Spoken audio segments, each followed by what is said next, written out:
Assalamualaikum warahmatullahi wabarakatuh. Terima kasih atas kesempatan yang diberikan kepada saya. Saya akan menjawab ujian akhir semester mata kuliah etika politik. Yang pertama yaitu jelaskan definisi etika dan apa pentingnya etika dalam kehidupan sehari-hari, serta berikan satu contoh perilaku yang menjunjung tinggi nilai-nilai etika di lingkungan kampus. Nah, etika itu merupakan suatu tindakan atau perbuatan yang baik dan buruk.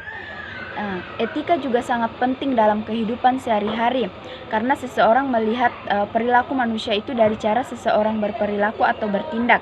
Apakah orang tersebut memiliki etika yang baik atau buruk? Nah, contoh dalam lingkungan kampus yaitu antara mahasiswa dan dosen.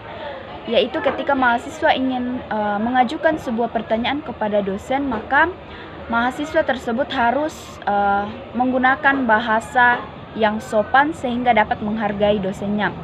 Kemudian nomor 2 yaitu apakah saya tertarik ke dalam dunia politik praktis. Nah, kalau untuk saya tidak, karena dilihat pada saat ini orang-orang berbondong-bondong ingin masuk dalam dunia politik praktis yang dimana di dalamnya hanya memperebutkan jabatan, kekuasaan, atau kedudukan. Nah, sehingga dapat terjadi saling memperebutkan kekuasaan yang tentunya sangat merugikan negara dan rakyat biasa. Kemudian yang ketiga yaitu keterkaitan antara politik dan negara. Nah, tentunya untuk mencapai sebuah kekuasaan tentu dibutuhkan jembatan dan jalan, yaitu politik sebagai sarana untuk mencapai kekuasaan. Nah, sedangkan kekuasaan sering dikotori oleh politik dan kepentingan pribadi.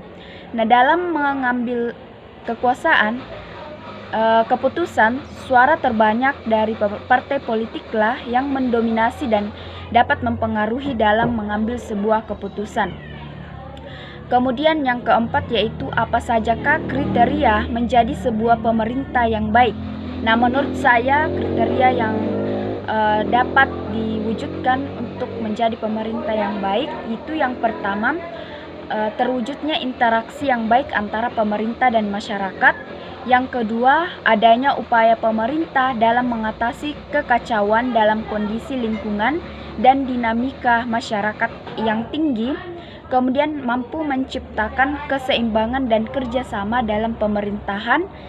Kemudian menciptakan saling ketergantungan yang dinamis antara masyarakat dan pemerintah. Nah, kemudian yang kelima yaitu jelaskan mengapa moralitas birokrasi dan berikan satu contoh perilaku birokrasi yang tidak menjunjung tinggi nilai-nilai moral. Nah, moralitas birokrasi sendiri itu merupakan sebagai sistem yang berisikan prinsip-prinsip moral atau aturan-aturan perbuatan yang mengendalikan atau mempengaruhi moral kebiasaan pegawai negeri dalam menjalankan sistem pemerintahan secara hierarki dan jenjang jabatan.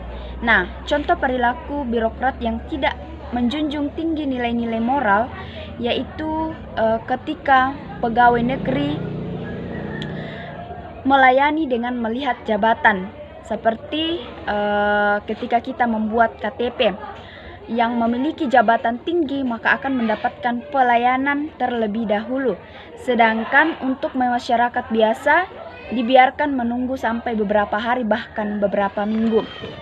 Nah, kemudian yang keenam yaitu mengapa partai politik disebut sebagai pilar demokrasi? Nah, dalam Undang-Undang Nomor 2 Tahun 2011 tentang partai politik disebut sebagai pilar demokrasi karena diantaranya dapat meningkatkan akuntabilitas politik dan publik melalui reformasi peraturan perundangan dan penegakan hukum. Nah, memperkuat tercapainya reformasi peraturan perundangan dan penegakan hukum, memperkuat kapasitas dan kredibilitas lembaga-lembaga penyelenggaraan negara pusat maupun dinamis. Nah, kemudian yang ketujuh yaitu pelanggaran yang sering terjadi dalam proses pemilihan dan pandangan saya dalam menyingkapi penyimpangan dalam pemilihan. Yang biasa terjadi itu yang pertama pemilihan ganda, yang kedua praktik politik uang, kemudian menggunakan hak pilih orang lain.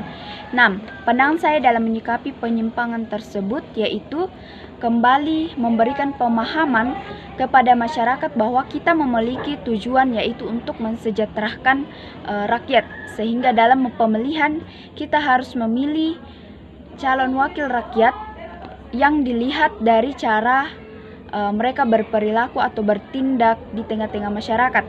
Bukan hanya mengandalkan uang mereka, tetapi bagaimana cara mereka dalam berinteraksi dalam masyarakat. Itu merupakan pandangan saya mengenai penyimpangan yang sering terjadi dalam pemilihan. Nah, kemudian soal yang ke-8 yaitu yang dimaksudkan dalam partisipasi politik warga dan partisipasi politik yang biasa juga saya lakukan, yaitu partisipasi politik itu sendiri adalah ketika masyarakat ikut serta dalam kegiatan politik seperti debat antara kedua calon pemerintah, ikut serta dalam pemilihan umum, dan memberikan hak pilih mereka dengan jujur tanpa paksaan. Nah, partisipasi di atas sudah saya lakukan dalam pemilihan yang ada di tempat di mana saya tinggal. Kemudian yang terakhir yaitu kiat-kiat yang akan saya lakukan untuk mencegah bawahan melakukan tindak pidana korupsi ketika saya dipercaya untuk memegang jabatan dalam sebuah pemerintah.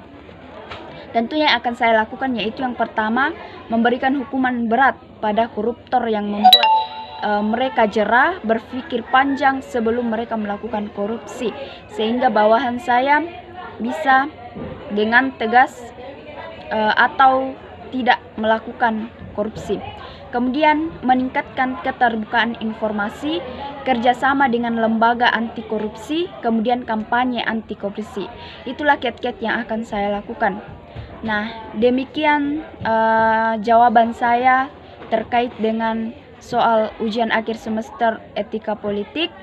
Dengan atas kekurangan saya mohon dimaafkan, dan wassalamualaikum warahmatullahi wabarakatuh.